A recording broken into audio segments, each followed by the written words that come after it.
David tint conseil avec les chefs de milliers et de centaines, avec tous les princes. Et David dit à toute l'assemblée d'Israël, si vous le trouvez bon et si cela vient de l'Éternel, notre Dieu, envoyons de tous côtés vers nos frères qui restent dans toutes les contrées d'Israël et aussi vers les sacrificateurs et les Lévites dans les villes où sont leurs banlieues, afin qu'ils se réunissent à nous et ramenons auprès de nous l'arche de notre Dieu, car nous ne nous en sommes pas occupés du temps de Saül. Toute l'assemblée décida de faire ainsi, car la chose parut convenable à tout le peuple.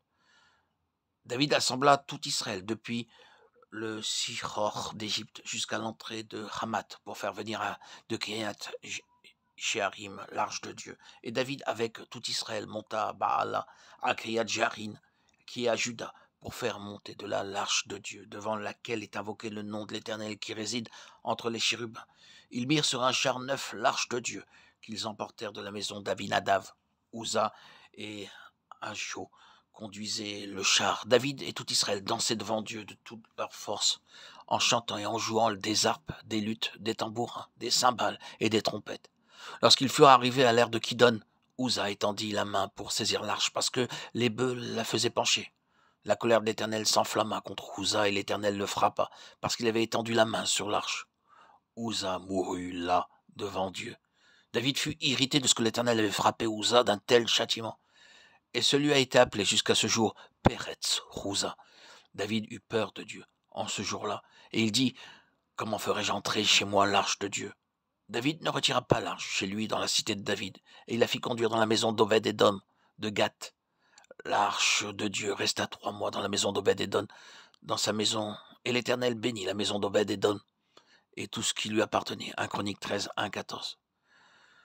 Vu de l'extérieur, c'était un acte de grand zèle de ramener l'arche dans la maison de l'Éternel.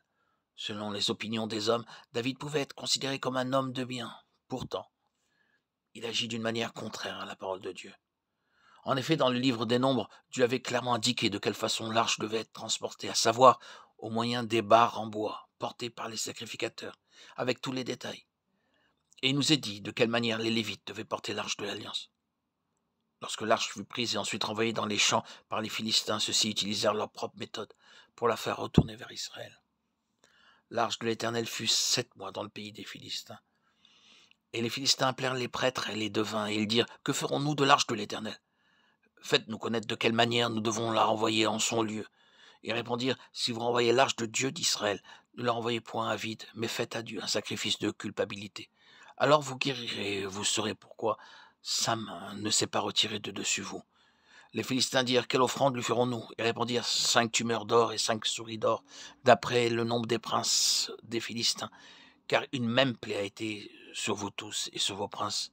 Faites des figures de vos tumeurs et des figures de vos souris qui ravagent le pays, et donnez gloire au Dieu d'Israël. Peut-être cessera-t-il d'appesantir sa main sur vous, sur vos dieux et sur votre pays. Pourquoi endurciriez-vous votre cœur comme les Égyptiens et Pharaon ont endurci leur cœur?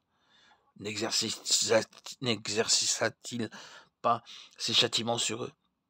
Et ne laissèrent-ils pas alors partir les enfants d'Israël? Maintenant, faites un char tout neuf, et prenez 2 vaches qui allaitent et qui n'est point portées. Le joug, attelez les vaches au char, et ramenez à la maison leurs petits qui sont derrière elles. Vous prendrez l'arche de l'Éternel, et vous la mettrez sur le char. Vous placerez à côté d'elle, dans un coffre, les objets d'or que vous donnez à l'Éternel en offrande pour le péché. Puis vous la renverrez, et elle partira. Suivez-la du regard. Si elle monte par le chemin de sa frontière vers Beth-Shemesh, c'est l'Éternel qui nous a fait ce grand mal. Sinon nous saurons que ce n'est pas sa main qui nous a frappés, mais que cela nous est arrivé par hasard. Ces gens firent ainsi, ils prirent 2 vaches qui allaitaient et les attelèrent au char, et ils enfermèrent les petits dans la maison. Ils mirent sur le char l'arche de l'Éternel et le coffre avec les souris d'or et les figures de leur tumeur. Les vaches prirent directement le chemin de Beth-Shemesh. Elles suivirent toujours la même route, en mugissant, et ne se détournèrent ni à sa droite ni à gauche. Les princes des Philistins allèrent derrière elles jusqu'à la frontière de Beth-Shemesh. Les habitants de Beth-Shemesh moissonnaient les blés dans la vallée. Ils levèrent les yeux, aperçurent l'arche et se réjouirent en la voyant. Le char arriva dans le champ de Josué de Beth-Shemesh et s'y arrêta. Il y avait là une grande pierre. On fendit le bois du char et l'on offrit les vaches en holocauste à l'Éternel. Les Lévites descendirent l'arche de l'Éternel, le coffre qui était à côté d'elle et qui contenait les objets d'or, et ils posèrent le tout sur la grande pierre. Les gens de Beth-Shemesh offrirent en ce jour des holocaustes et des sacrifices à l'Éternel. Les 5 princes des Philistins, après avoir vu cela, retournèrent à Écron le même jour. 1 Samuel 6, 1, 16. Dans ce passage, il nous est montré comment l'arche de l'Alliance fut renvoyée par les Philistins vers le pays des Juifs. Ils le firent parce que la colère de Dieu s'était abattue sur eux. Et ces génisses ramenèrent à elles seules l'arche au pays d'Israël. Plus tard, nous constatons malheureusement que David adopta la méthode des Philistins pour amener l'arche à Jérusalem. L'arche est un type et une image du Seigneur Jésus.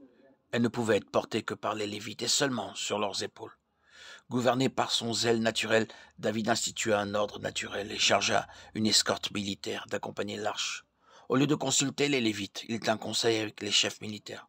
Au lieu de s'ajuster à l'ordre divin, il s'abaissa à consulter un conseil militaire. Il s'imagina sans doute qu'en agissant de cette manière, cela ferait une très grande impression sur le peuple. Extérieurement, c'était une très grande procession. Mais il n'avait pas consulté le Seigneur. Selon la parole de Dieu, personne n'avait le droit de porter la main sur l'arche de l'Alliance. Lorsque les bœufs trébuchèrent en tirant le char, l'arche se mit à vaciller. La colère de Dieu tomba sur Uza qui avait mis la main sur l'arche. Il mourut à cet endroit même. Et Dieu enseigna là à David une leçon très importante. Nous ne pouvons pas introduire la sagesse naturelle dans la maison de Dieu. C'est justement pour cette raison que l'on trouve tant de stérilité, tant de sécheresse dans le peuple de Dieu, dans la maison de Dieu. Mais dans le chapitre 15, David se repentit. C'est alors que Dieu enleva la paille et le foin du cerveau de David, ce que nous appelons sagesse et intelligence. Dieu le regarde comme de la paille. De l'avis de Dieu, il y avait à ce moment-là beaucoup de rebut dans le cerveau de David. Il en est de même pour beaucoup d'entre nous. Extérieurement, nous sommes très intelligents, mais nos cerveaux sont pleins de rebuts, que nous nous appelons nous-mêmes sagesse et intelligence selon ce monde. Dieu doit utiliser toutes sortes de moyens pour délivrer nos cerveaux de tous ces rebuts.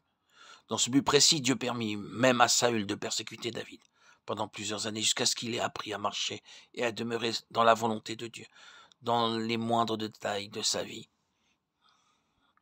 Ainsi, David a compris. Et il s'exprime ainsi: nous n'avons pas cherché l'Éternel selon l'ordre établi par lui-même.